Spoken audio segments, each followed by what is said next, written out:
This is your news source evening bulletin for today, Monday, the 26th day of March in the year 2018. Here's what we're tracking this evening. 2 weeks after 3 men who the police said were suspected bandits were shot dead by the police, an eyewitness has surfaced, claiming that the incident looked more like an execution. Flanked by attorney Nigel Hughes and sisters of one of the dead men, the eyewitness Devon Light, in a written statement, recalled viewing the incident from the top of the roof of the Ghana Softball Association. He said he was up there with 2 other workers effecting works to the roof. So who were there first? The men in the black car or the police? The men in the black car come out first. They were on the scene first? Yeah. And the shots were coming from their car? Did No. they fire the police? The silver car is the police car. Right. The black car is what's not. And the car from behind start opening fire. I don't know if it's at the car or up in the air or what may be the case. So did you see any exchange of gunfire? Did you see No. the men in the black car shoot at the police? No. You didn't? No. Was there another car that was up there with a female and another male sitting outside? No. No? Inside? No. I just want to comment on that police story. Who takes $9.2 million out to the bank and then goes for peace on the seawall in the middle of the day? Seriously? The young man said during the entire incident he was working on the roof, and he also told reporters that he did not see any motorcycle or anyone riding off on a motorcycle during the shooting incident, as claimed by the police. The police in its official statement had claimed that its ranks who were trailed in the black car had come under fire from the black car, and just after engaging the 2 men and shooting them dead, 2 other men appeared on a motorcycle opening fire on the police. The police claimed that its ranks managed to shoot one of the men dead from the motorcycle, but the rider was able to escape. Although 3 men were shot dead during the alleged shootout, only 1 handgun was recovered at the scene. Attorney-at-law Nigel Hughes, who said he was retained last evening, said based on the statement from the witness, it is clear that it was an execution. Well, the facts as related by Mr. Light seem to suggest that this was an execution. That's what it seems to suggest. His vantage point was second to none. He was up on the roof of the Ghana Softball. I'm sure you can go visit the location and you see the line of sight. 1 car was being followed by the other. 1 man was put on the ground, so he could not have been a threat.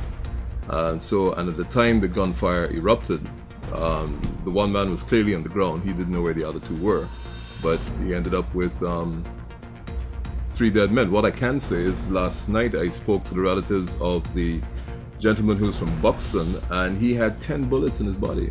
1 had 6. The attorney was careful to point out that based on where the witness was working on the rooftop, he would not have been able to see whether the men in the car were armed and whether they ever engaged the police.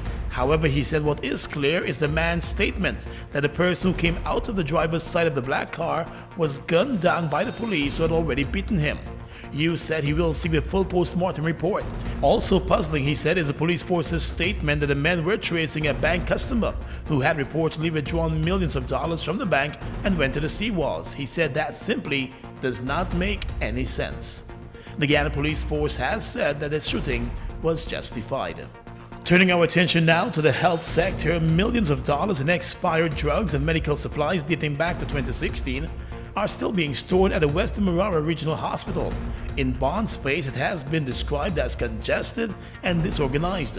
Regional Executive Officer for Region 3, Dennis Jaikaran, and a team of officials from that region faced tough questions today when they appeared before the Public Accounts Committee to respond to observations made in the report of the Auditor General. 213 items expired and are still awaiting disposal. How far back do these items go? Were they all expired in 2016?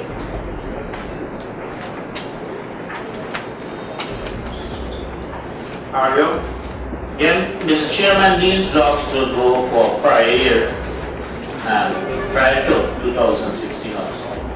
All would not be for 2016. The expired drugs are still there and are still being stored in the same drugs bond where other medications are being stored. The regional health officer, however, has assured that there is no way that those expired medications could leave the bond and get into the hands of residents who benefit from the services of the hospital.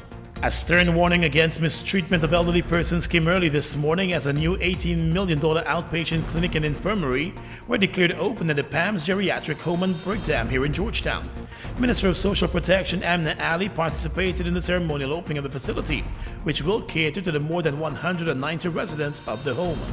I want to congratulate them for spearheading this project. I want to implore on our staff members to recognize the importance of providing good services to our elderly. The facility has a total of 6 beds and other special equipment to offer in-house medical care, thereby reducing the number of referrals to the Georgetown Hospital. Director of Social Services Wentworth Tanner said there are a number of respiratory illnesses that need treatment along with the more common cases of diabetes and hypertension at the PAMS. He explained that there will be a doctor at the facility every day from 7 in the morning until 3 o'clock in the afternoon. And after those hours, that doctor will be on call.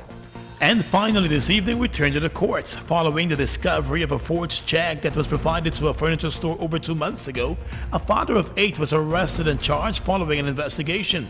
Today the man was taken before the court to face forgery charges. 53-year-old Christopher Connell stood before Magistrate Judy Latchman and denied the allegations placed before him. It was alleged that on the 16th of January right here in Georgetown, Connell, with the intent to defraud, obtained 7 flat-screen television sets from Safra's Alicock of the American store. He paid with a check worth $1.1 million. That stated that it had been issued by the Bank of Guyana, knowing that the check was forged. Another charge stated that on the same day, the same accused handed another check to the same store. The store only picked up on the forgery when it attempted to have the checks cashed. The police prosecutor had no objections to bail. The man was granted $300,000 bail. He will be back in court on the 6th of April for the continuation of the case. And that's your News Source Evening Bulletin for tonight. I'm Gordon Mosley reporting.